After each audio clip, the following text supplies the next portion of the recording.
नमस्कार, बहुत बहुत स्वागत है आपका न्यूज़ 18 के डिजिटल प्लेटफॉर्म पर। मैं हूं आपके साथ ऋतु ज्ञानवानी। इज़राइली सेना पिछले 2 दिनों में गाज़ा पर कहर बनकर टूटी है। इज़राइली हमले में केवल शनिवार और रविवार के हमले में ही 250 से ज़्यादा लोगों की मौत हो गई। रविवार की पूरी रात इज़राइली सेना ने गाज़ा में तबाही मचाई और इस हवाई हमले में केवल एक दिन में 140 से ज़्यादा लोगों की जान चली गई है। जानकारों का कहना है कि पिछले 2 महीनों में गाज़ा पर इजराइल का ये सबसे बड़ा हमला है। इससे पहले 18 मार्च को इजराइल के हमले में 400 से ज़्यादा लोगों की मौत हो गई थी और बीते 4 दिनों में गाज़ा पट्टी में इजराइल ने अपने हमले और तेज कर दिए हैं। महज 4 दिनों में ही लगभग 400 लोग मारे गए और हज़ारों लोग घायल हो गए हैं। गाज़ा पर इजराइल के इस हमले को ऑपरेशन गिदोन चैरियट से जोड़कर देखा जा रहा है।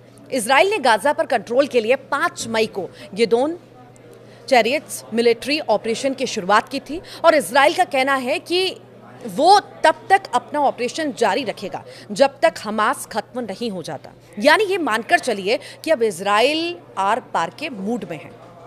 जब से नेतन्याहू ने हमास को खत्म करने की कसम खाई, ये हमले लगातार हो रहे हैं और ऐसा लगता है कि जब तक हमास पूरी तरह से खत्म नहीं हो जाएगा ये ऑपरेशन जारी रहेगा। इजराइल ने अभी 2 महीने पहले मार्च 2025 में गाज़ा के अंदर फूड और फ्यूल सप्लाई रोकने का फैसला किया था। इजरायली सरकार ने दावा किया था कि इससे हमास कमज़ोर होगा। गाज़ा में बीते 19 महीनों से जारी जंग के बीच 5 लाख लोगों पर भुखमरी का संकट पैदा हो गया। गाज़ा के हालात पर 12 मई को संयुक्त राष्ट्र ने एक रिपोर्ट भी पेश की थी। रिपोर्ट के मुताबिक अगर इजराइल पाबंदियां नहीं हटाता है तो गाज़ा में हर 5 में से एक व्यक्ति भुखमरी की चपेट में आ सकता है। साथ ही 21 लाख लोगों को अकाल का सामना भी करना पड़ सकता है। अक्टूबर 2023 में शुरू हुए इजराइल हमास संघर्ष में अब तक 61,000 से ज़्यादा लोग मारे जा चुके हैं और इस जंग का कोई और छोर ही समझ नहीं आ रहा।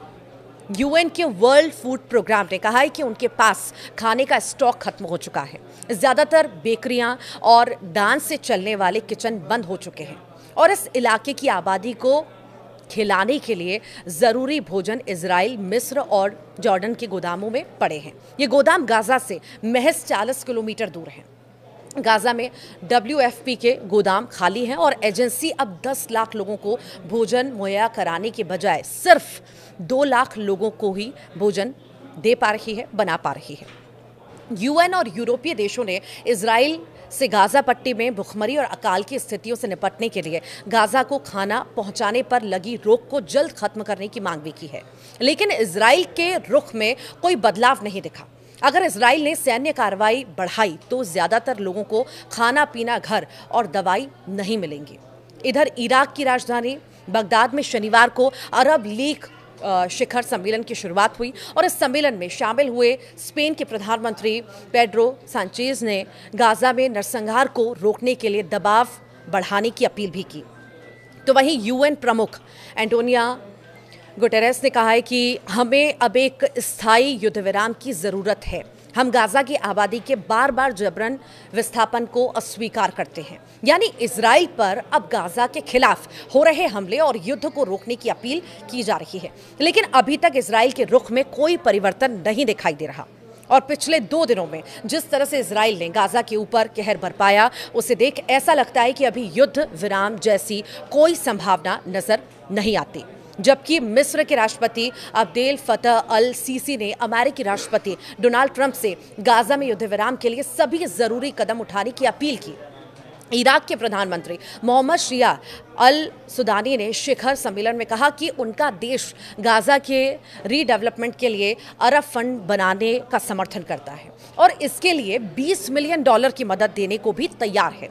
कई देशों की कोशिश के बावजूद मिडिल ईस्ट में युद्ध रुकने वाला नहीं लग रहा, क्योंकि इजराइल के प्रधानमंत्री बेंजामिन नेतन्याहू ने पिछले सप्ताह अपने एक बयान में कहा था कि वे हमास को खत्म करने के लिए जंग जारी रखेंगे।